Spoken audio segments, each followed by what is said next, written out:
بسم اللہ الرحمن الرحیم۔ سعودی عرب میں بظاہر شراب نوشی اور یعنی اور مخلوط جنسی پارٹیوں پر سخت پابندی ہیں اور مذہبی پولیس سڑکوں پر سخت ترین قوانین نافذ کرتی نظر آتی ہیں، لیکن حقیقت سے یہ بالکل مختلف ہیں۔ سعودی عرب کے اندر بھیانک جرائم، سعودی شہزادوں کی عیاشی اور غیر اسلامی اور غیر انسانی حرکتیں عیاں ہیں۔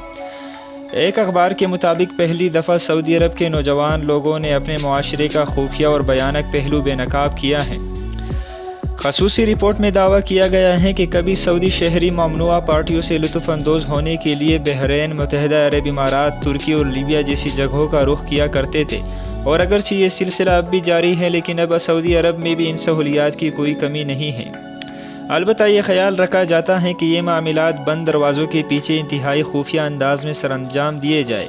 اخبار نے دعویٰ کیا ہے کہ جدہ کے ساحل پر کئی ایسی پرائیویٹ علاقے موجود ہیں جہاں قانون نافذ کرنے والے اہلکاروں کو پر مارنے کی اجازت نہیں، اور ان خفیہ اور الگ تھلگ جگہوں پر طاقتور سعودی شہزادوں اور شخصیات کے زیر سایہ وہ پارٹیاں منعقد ہوتی ہیں جن کا تصور صرف یورپی ممالک میں ہی کیا جا سکتا ہے۔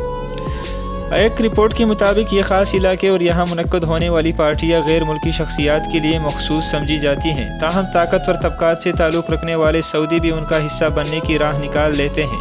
یہاں ان پرائیویٹ ساحلی علاقوں میں مختصر لباس پہنے خواتین دیکھی جا سکتی ہیں، جبکہ شام ڈلتے ہی محفلیں جمتی ہیں۔